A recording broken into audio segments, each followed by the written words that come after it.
Hi everybody, welcome back to my garden. Today I want to give you a tour of my March garden, even though, full warning, it is not mulched. A lot of it is not even hedged.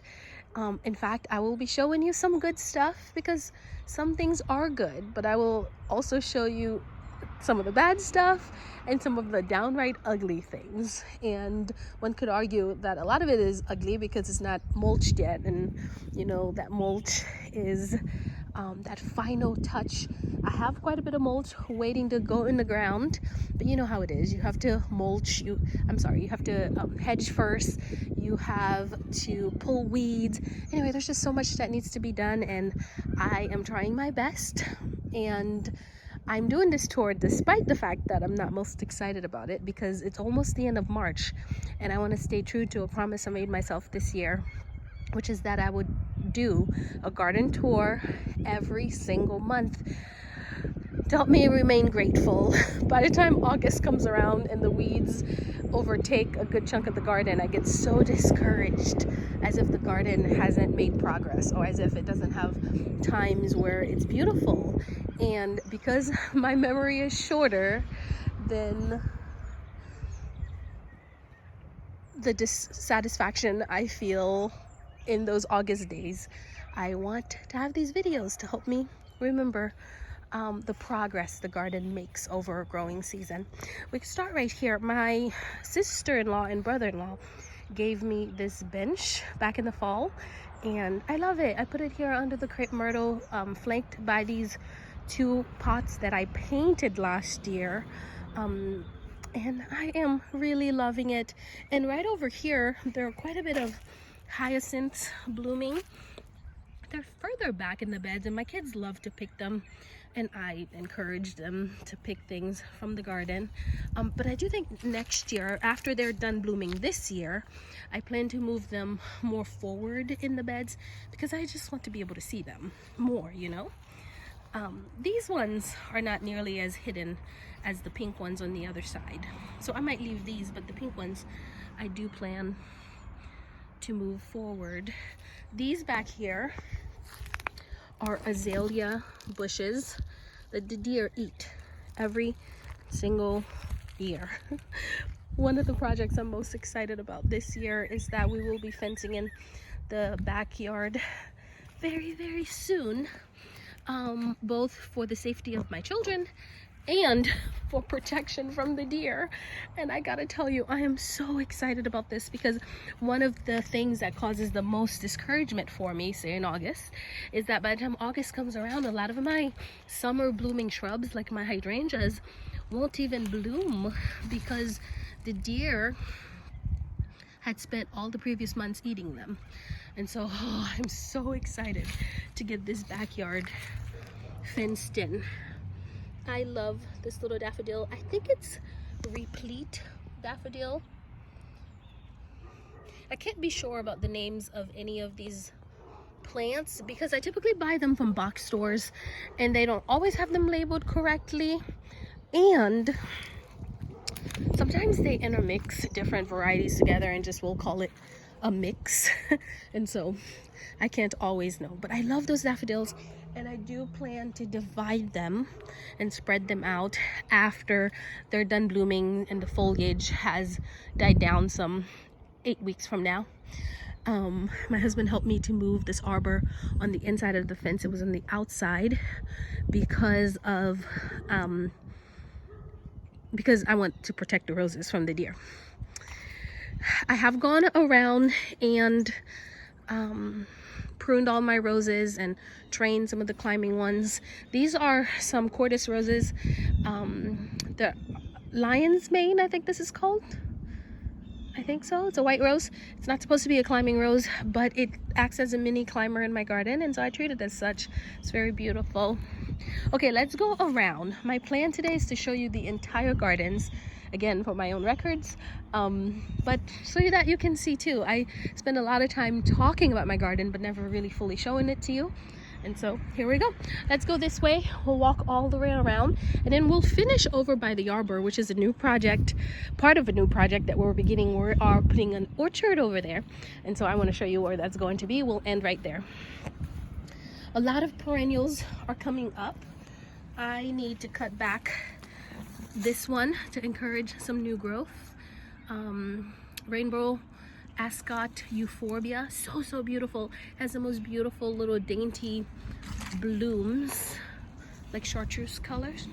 I mean, the other star of the show here, apart from the replete daffodils, are these daffodils. I don't know the names of these. I don't even have a guess. I did try to look it up. Does anybody know? They are so beautiful. I love the little green accent there. They're a double daffodil. They're really pretty. I do plan on dividing them and spreading them throughout this bed here. But a lot of things are waking up out here, and I'm so excited. Especially I am excited, but I'm always a little bit nervous for the hydrangeas, like these macrophylla types of hydrangeas, because they are so awake. I always get nervous that just one good frost is going to just entirely take them out. One regret, I guess, that I have is that around the patio here, I don't have any blooming bulbs at this point. No blooming daffodils. I did put some in here back in, was it January? I did a video where I told you guys I was planting some bulbs late into the season. They are coming up. They'll be blooming later this season. I imagine that next year, when they're on their typical growing cycle, they'll be blooming around the time as the others. But right now I have no blooming plants. But look at this. Look at this peony. This one is an overachiever. Look at how far it's up out of the ground. And it's a herbaceous peony, not like a hybrid between a tree peony. This one is a hybrid, so that makes sense that it would be out so soon. But this one, I got it last year at an older property. My mother-in-law and sister-in-law invited me to go with them to this older property to pick out a few plants, and that was one of the plants I chose. And they were ahead of time blooming last year when I got them, so I'm really looking forward to them. I think they're a white one. All right, the circle flower bed is, you know, doing pretty good. Mulch, we desperately need mulch. We need to create that visual separation for sure. But the main thing I want to show you over here is the daffodil that we divided back in that same video where I planted those ones around the patio.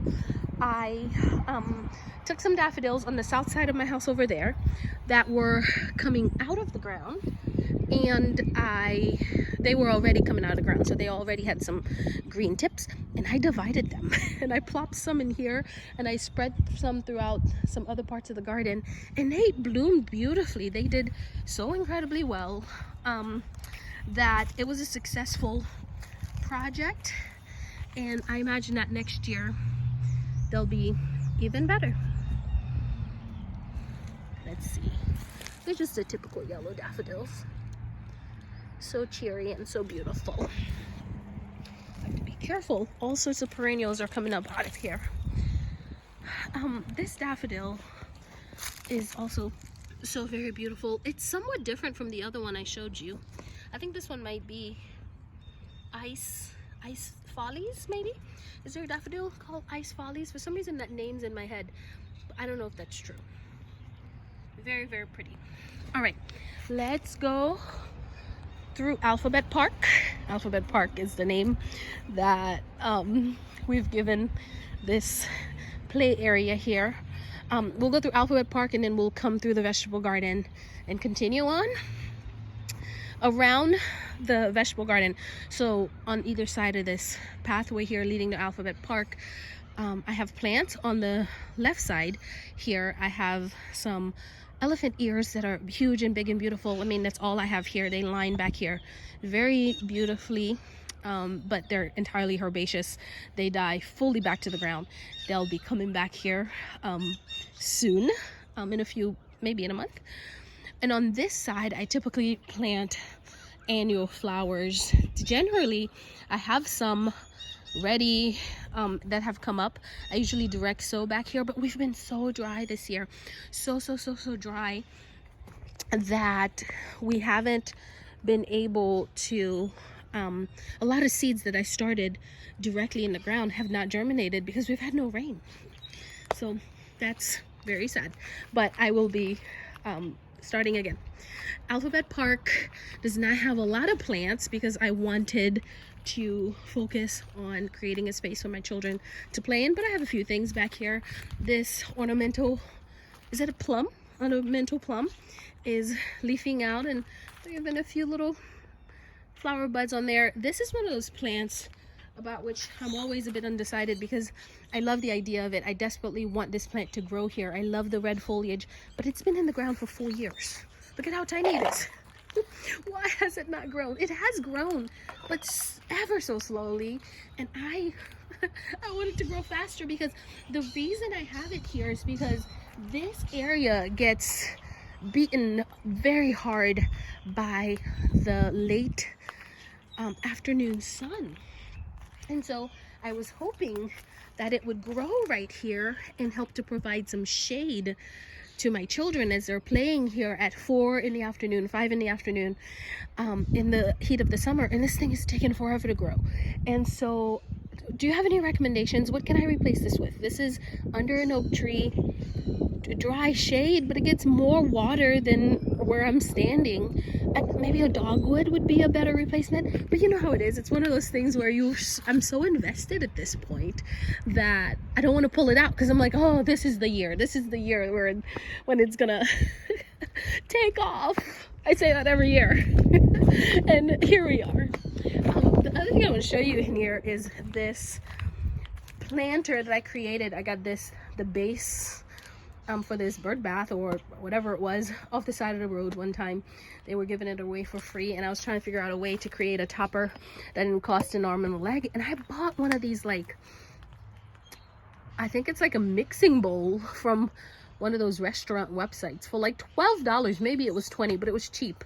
And I poked some holes at the bottom, and I grew a few shade perennials in here, like hostas and astilbes. They're on their way up, although the squirrels have been digging in here quite a bit, so I need to add some more soil and maybe plant some impatiens or something like that in there for some color back here. You know something, this is so random, but this is one of my favorite views of our yard.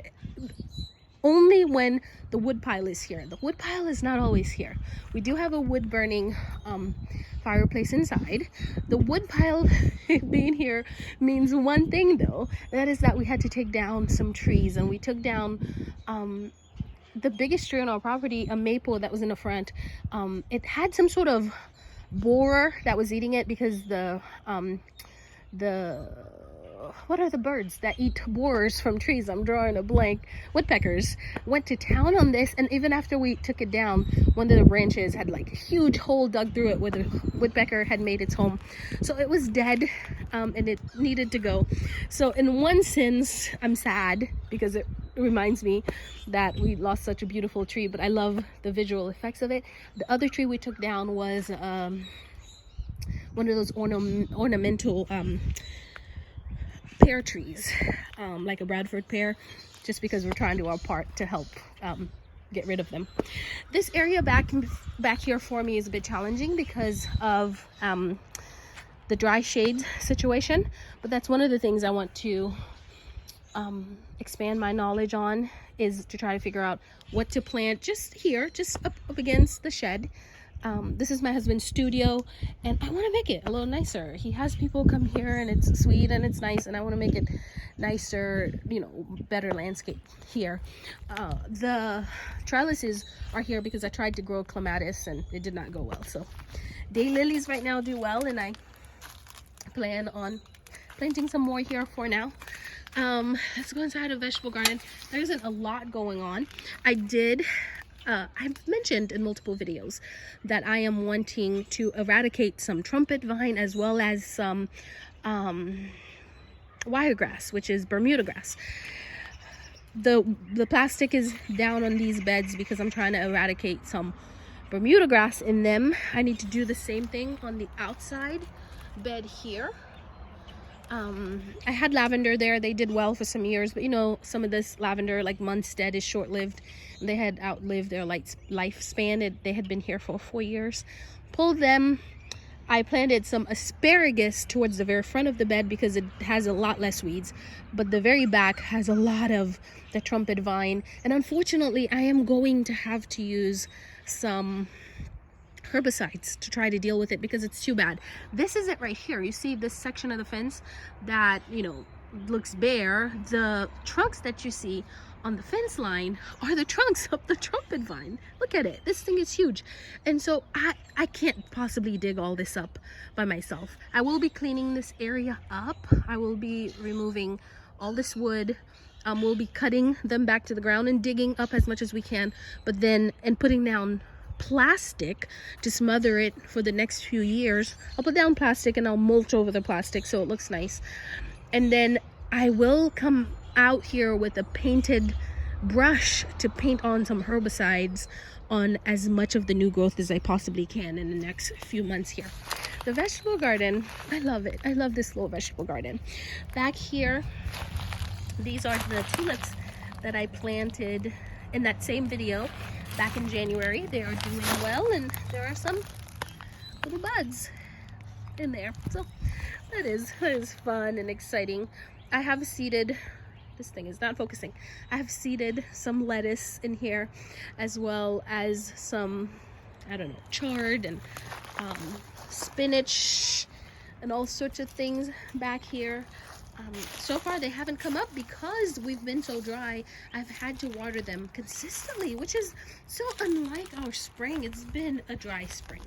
We had a wet winter though. It was a nice winter. We had quite a bit of like snowstorms and stuff. So things are looking good. This bed has kale. Something is eating them, some sort of little bug. But the kids and I started these inside and planted them some broccoli inside. Something is eating them. Maybe also my little daughter, she likes to come out here and thinks they're ready and starts picking radishes, but they're not. We just planted them. I did start some alyssum in here from seed. They are the only thing that I've seen that has started to germinate. But we'll see what else is germinating. Oh, sorry. All right, there we go. These tulips are remnants from the previous year. I left them in the ground after they were done blooming, and I just planted vegetables directly on top of them, and they didn't come back very strongly, but some of them came back, so it's worth it. My vegetable garden is currently missing a fence. We're working on that. Around the in front, I just have some onions that I just started recently from sets, literally just recently. This one came out. I need to put it back in the ground. Hopefully they take off here soon. And then you can see some garlic right over there. And in these front beds, this is the garlic. In the front raised beds, I will be putting potatoes. And then I don't know what I'm doing for spring in the front ground beds, but corn and watermelon is what's going to go here in the summertime. This bed is getting reconfigured. I created a hydrangea garden here. What I used to have here, hold on, let's come this way because I like this view a lot better. What used to be here was just a mismatch of things. I used to have some spring blooming spirea, a repeat blooming pink spirea in here that can take some sun. I had some of the hydrangeas in here in the front of the house under that maple tree that we had to take down. But because we took down the maple tree and because of our deer problem, I decided to move them back here in the shade. And then I took the spirea that was here and moved them to the front of the house because they can take sun. So this is getting turned into a largely hydrangea garden. They probably won't do well this year, but they did not appreciate getting moved because these are the ones that bloom on old wood. So I'm guessing a lot of the old wood probably got damaged. But anyway, I need to reconfigure it in here. The reason I need to reconfigure it in here is because of the clothing line. I want it here. I don't want it anywhere in the grass. I guess not. I guess I don't want it in the grass. I need to think through that. If I don't want it in the grass, I need to create some sort of pathway for us to get to the clothes without having to step on plants. Right now we're having to be extra careful. But you know what? As I'm thinking about it, it just occurred to me that maybe I could put it in front of this cedar tree, this evergreen tree. I wonder if it would make sense to just put the clothesline there. What do y'all think? You see what I mean? Just moving the clothesline out of this flower bed and putting it in front of the cedar tree, just in the grass. That wouldn't be too bad. I mean, they're just one single pole in the ground. We just have to weed eat around them. I'm gonna suggest that to my husband. Maybe I won't have to reconfigure this bed as far as creating pathways inside of it. All right, I said we would go through the front. Let's do that, and then we'll end up on the other side, and I'll show you guys where the orchard is gonna go. I'm so excited. We have ordered some of the trees, not all of them, and I'm excited. The only fruit tree we have in our garden right now is this pear tree that we're pretty sure has fire blight. And if you know anything about pear trees and fire blights, they are susceptible to this, and it's kind of hard to treat. And so I don't know, we're gonna keep trying to help it, but it's probably only a matter of time before it has to go bye-bye. These two hydrangeas we planted as full-size bushes from a friend's property. It was an experiment to see how they would do, because I was hoping they would give me quick privacy here without having to grow something from scratch. I am going to cut them way back to see if there's still some life left in them, but I doubt I'll be able to save at least the second one. There were 3, one's already gone. This is the other section of my yard that gives me the most trouble. A lot of trouble as far as weeds, and just because of wiregrass. Now, it's not a huge section and it stays moist, so I probably could just fight it and dig out wiregrass a ton. It's just I have too many garden beds to have to do that. So I think what I'm going to do here, instead of putting down plastic, I will be putting down multiple layers of cardboard and then mulching it, but then not put a bunch of perennials back here. I'm pulling a lot of the perennials that were back here because I want to try to suffocate the wiregrass, which is Bermuda grass. We call it wiregrass here. Does any of you guys call it wiregrass? Anyway, so pulling a lot of perennials, just leaving shrubs, the peonies. I'll leave the peonies in, and then suffocating it as much as possible. And hopefully once I'm successful with that in a few years, I could put some of the perennials back here. But right now I just need it to look nice. The front of the house is getting a makeover. Like I said, it used to be a shade garden that's being turned into a sun garden. One plant I added in here last year is the reblooming lilac. Like, I've never grown this plant before, but I'm impressed. Like, so beautiful. They come out with this beautiful foliage that's like green with a little bit of a purple edge, and blooms at the same time. And it's a reblooming variety. I'm hoping, because they're lilacs, the deer will leave them alone. And then the little boxwood hedge, I'm going to keep developing it, but a lot of the perennials back here in front of here I will be moving, and then I will be cutting these spirea. These are the spirea that were moved from the now hydrangea garden. I am going to cut them way back just to help give them some form, because they were in the shade before. They are wild and unruly, but I'll be tightening them up here. I think I'm just gonna let them have their first flush of bloom, because I feel bad cutting off the blooms, but after they have their first cut of blooms, I'm probably gonna cut them way down. This camellia bush did okay. It did well, honestly. This is the best year it had. I'm pleased with it. I'm hoping the older it gets, the more it's able to sustain the weather, and that seemed to be true here in the past few months. This is the most blooms it's ever had on it, but we did not have a super mild winter this year.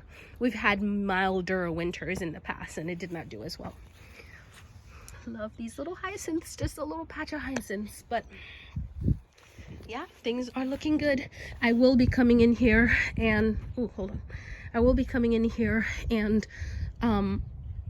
shaping these spirals. They were in the pots, and they were not doing well, so I moved them to the ground, and hopefully they do a lot better, especially now that they'll be getting more sun.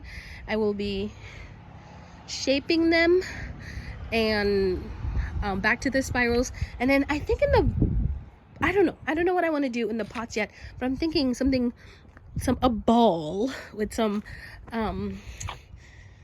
annuals coming out of it. Look at this bleeding heart, this Alba bleeding heart. So pretty, huh?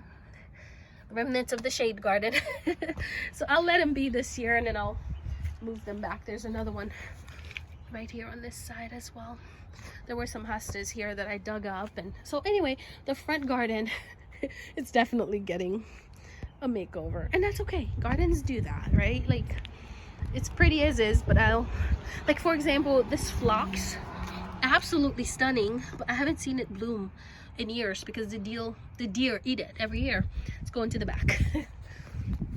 Lamb's ear, they don't eat lamb's ear, so I might do a hedge the flower bed with lamb's ear or lavender or something. I'm thinking about it. My bike is out here along with my son's bike because he recently learned to ride a bike and he wanted us to ride together, so we've been riding in the driveway together. All right, let's go over here to this flower bed. That's definitely my spring blooming flower bed. It had some daffodils in it. This is where we took down that Bradford pear. It was a little bit sad taking it down because we took it down right before it bloomed. We just did this like 2 weeks ago. And so it says what is this, a baby's breath spirea, which is the white plant here, always bloomed with the Bradford pear. And so it almost always just looked like one big mass of white. But I feel like this year the baby's breath spirea is really showing out because it doesn't have the Bradford pear to compete with. Anyway, you can see there are some daffodils in here that I've been dividing over the years. Some forsythia that I'm hoping will take off now that they're not in a ton of shade under the canopy of this tree. Look at this Lenten rose that was under the canopy of the shade, and it's very happy. I will be moving it though back to some shade as soon as it's done blooming, whenever that is. All right, before we move on back here, I want to show you this last flower bed. This tree is a birch tree that we planted about 4 years ago, and I'm so pleased with it. It's doing super well. This is the maple that we took down. You can still see the trunk is there. I don't know what I'm going to replace it with. Maybe a redbud, if the redbud can tolerate the west side heat here. We'll see. I will be replacing the Bradford pear with Jane magnolia. I have decided. This front bed, I just trimmed back the boxwoods, and then it has, like, I planted some alliums. Can you see them? The little circle of alliums, and then there are some daffodils, and then there are some, these things. What are these? I always forget their names. These bulbs, like little white bulbs. Anyway, there's some Russian sage in here. There's some lavender, some peonies. You can see the peonies coming out of the ground. A lot of deer hating things. All right, let's go here, which is where we're gonna finish our tour. This is, hold on. In front of the hedge of arborvitae is where the orchard is gonna go. It's gonna be a small orchard, which maybe 7 to 9 plants, trees that I intend to keep small. So a lot of pruning to keep them small, and some blueberry bushes. But you know, this is the north end of my house, but it faces south, so it gets a lot of sun. And I intended to do like a border with panicle hydrangeas. In fact, that's what I had in here for years, but I never saw them bloom, never, because the deer always ate them, one, so they lost energy that way. And the wiregrass in here, Bermuda grass, is awful. Everything that you see that's like the beige color in here that looks like mulch is wiregrass. I have fought this bed for so many years. I have laid down so many layers of cardboard. I have mulched this bed so many times, and usually, almost always, by the middle of summer, it's back to looking like this, except it's green because it's green in the middle of summer. So my plan is to tarp the whole thing down except around the trees, and then just plant trees in here. While that's not ideal for the trees, but because it will be just a few trees here and there, I think it'll be fine. We will be tarping this thing. I think it will be a lot better maintenance if I only have to weed around a few individual trees. So I'm excited about that. This is my only true shade bed in here. It's not looking great right now, but it has some more hellebores. The very front has a mum because that one it's sunny. There's some peonies in here. There's some normal pink bleeding hearts coming up right here. So all along the back hedge, there's a lot of the typical shade plants are in this bed. Astilbe, hostas, hellebores, so on and so forth. Anyway, I'm very excited about this little orchard area right here. And let's finish right here. My husband just built me this arbor. By just, I mean he just finished like 2 days ago. I'm so excited about it because I just feel like it just gives the eyes somewhere to land here. Beyond it, it's not our property. Our property ends at the arborvitae hedge. And so the shed behind it is not ours. I can't do anything about that, and it gets shadier and shadier. We have some small arborvitaes planted back there, but it'll take some time before they really show up and deer trouble. So I just thought, goodness, this gave such a nice bit of interest. So I'm working on putting it back together. There's a Westerland rose on the outside of it right there. I have an Eden, like the pink Eden, like of course Eden's pink, the darker pink Eden on my patio that's not doing so well. I will be moving it on the other side. Although my friend Claudia, you guys know Claudia on Instagram, Claudia Grows It All. She's on here too on YouTube. She suggested I grow a Lady Banks rose on here, and I thought, oh man, that's such a good idea. So I think I'm probably gonna plant that Eden rose and a Lady Banks rose on the same side, with hopes of removing the Eden rose next year and putting it somewhere else. Anyway, did we look at this garden? This is the shed garden. It's probably one of the last areas I'll show you. I expanded this bed out. It used to end in front of the ball arborvitaes. I expanded it out, and it's turned into quite a little rose garden. I have been popping roses in here over the winter and last fall, and I'm excited to see how it does. I need to finish removing some grass out of it and mulch it. The reason you're seeing a lot of leaves in here is because I'm trying to take advantage of the leaves, and so I will be blowing a lot of leaves from my neighbor's property, because you know we have these huge oaks here, and I'm going to be putting them on the flower beds under my mulch with hopes that they will start to break down to help fix the soil. Like, look at this. This is the red clay I just dug into the grass. So everything that you see that's so red is a newly developed section. Like I haven't ever planted in here before, just grass. And that's what our native soil looks like. And this, you see how this soil is a lot less red? This is what it looks like after it's been amended for years. And so I will be putting a lot of the leaves down and then mulching over it to see if that helps to break down what is happening. All right, you guys, thank you for hanging out with me. Thank you for bearing through my March tour, even though nothing is manicured, nothing is coiffed, as they say.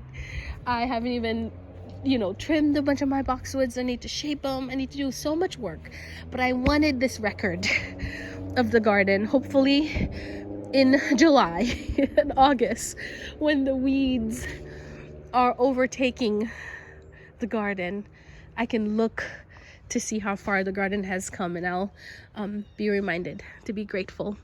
Have a good day.